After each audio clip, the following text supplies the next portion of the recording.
Buenos días. Con la venia de su señoría ilustrísima doy inicio a mi alegato a fin de que la presente acción de amparo interpuesta en favor de mi representado sea acogida en virtud de los siguientes fundamentos de hecho y de derecho con lo que se expone la presente acción para atacar la privación de libertad de mi defendido, que ha sido flagrantemente vulnerada mediante las resoluciones emanadas por el Juzgado de Garantía de Viña del Mar,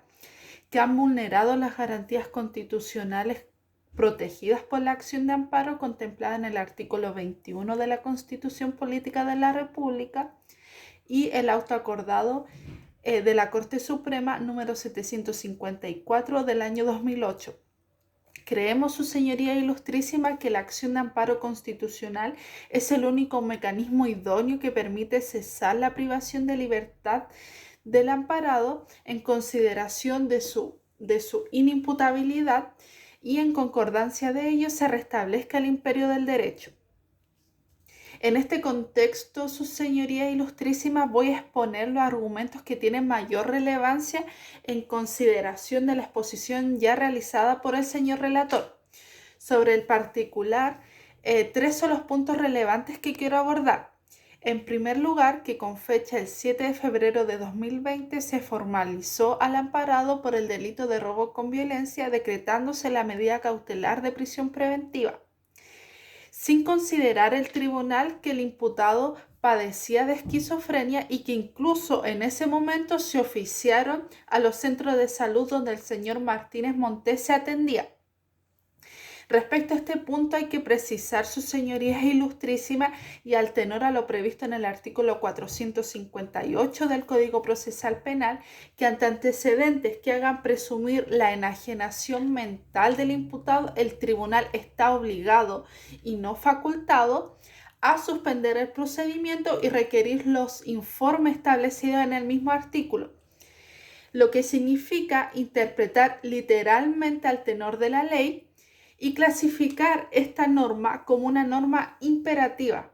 También es válido concluir que ante la negativa del mandato que establece el artículo 458 del Código Procesal Penal, el tribunal deberá fundamentar las razones por las cuales no va a considerar presumir la enajenación mental del imputado mediante los antecedentes presentados por las partes, ya sea la defensa o el Ministerio Público. Por otro lado, es imprescindible señalar que ante los antecedentes aportados, estos no requieren un estándar de prueba, sino que solamente dar sustento a presunciones razonables para el tribunal. Por tanto, sus señorías ilustrísimas, este estándar de convicción obligan al juez a suspender el procedimiento y ordenar la pericia médica psiquiátrica correspondiente.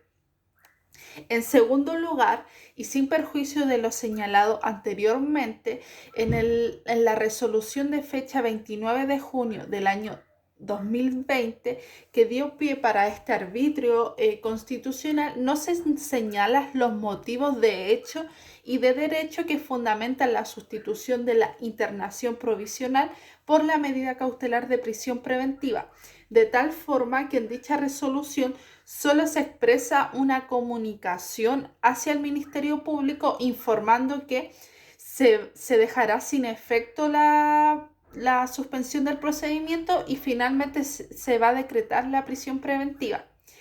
En efecto, en dicha resolución el magistrado no fundamenta su decisión, vulnerando uno de los principios rectores de la actividad procesal del mismo proceso penal. Esto es el artículo 36 del Código Procesal Penal respecto de la fundamentación, el cual dispone una obligación al tribunal de precisar tanto las consideraciones de hecho y de derecho que sustentan sus decisiones emanadas y adoptadas por él. En este punto, sus señorías ilustrísimas, la falta de fundamentación ha quedado manifiestamente expuesta de acuerdo a los méritos de los antecedentes ya conocidos por su señoría al tenor del artículo 36 del Código Procesal Penal. En tercer lugar, su señoría ilustrísima, y haciendo énfasis en la misma resolución antes aludida, en la cual no se considera la pericia psiquiátrica que acredita fehacientemente que el señor Martínez Montes es inimputable y que sufre una grave alteración de sus facultades mentales que hacen presumir que podría atentar contra sí o contra terceros, pues en conformidad al artículo 458 del Código Procesal Penal ya señalado, en consecuencia, hace imposible decretar la medida cautelar de prisión preventiva, pues en los casos en que sea necesario mantener privado de su libertad ambulatoria, respecto de quien hay antecedentes que permiten presumir su inimputabilidad, la ley prevé una medida especial que es la internación provisional contemplada en el artículo 464 del Código Procesal Penal, medida que se cumpliría en ese entonces en un centro asistencial. En síntesis, su señoría ilustrísima, no es posible estimar que una vez que se reanudó el procedimiento, el imputado volvió a encontrarse un régimen cautelar de prisión preventiva, por cuando los antecedentes médicos son categóricos en establecer su estado de enajenación mental de tal manera que su privación de libertad solo puede verse subsistente de acuerdo a lo contemplado en el artículo 464 del Código Procesal Penal, esto es bajo la internación provisional tal como estuvo mientras el procedimiento se encontraba suspendido. Considerando aquello, su señoría es ilustrísima, y con esto finalizo mis argumentaciones, es sumamente relevante tener presente que, primero, la resolución con fecha 7 de febrero del año 2020 que decreta la prisión preventiva ignorando la presunción establecida en el artículo 458 del Código Procesal Penal. Segundo, que la resolución con fecha del 29 de junio del año 2020 carece de fundamentación en atención al artículo 36 del Código Procesal Penal. Y tercero, que con fecha el 29 de junio del año 2020 se sustituye la internación provisional por la medida de prisión preventiva, la cual es improcedente en concordancia al artículo 458 y 464 del Código Procesal Penal. En base a todo lo antecedente expuesto ante su señoría ilustrísima, respetuosamente esta parte pide que se adopten todas las medidas necesarias para restablecer el imperio del derecho, dejando sin efecto la prisión preventiva del imputado en la causa RIT 1123 del año 2020 del Juzgado de Garantía de Viña del Mar,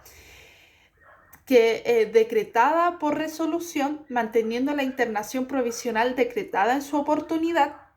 disponiendo en este caso su traslado al Hospital Philip Pinel de Putaendo, por ser este el recinto idóneo para el cumplimiento de la internación decretada, dada la condición mental del imputado. En todo cuanto puedo alegar, doy por concluido mi alegato. Muchas gracias.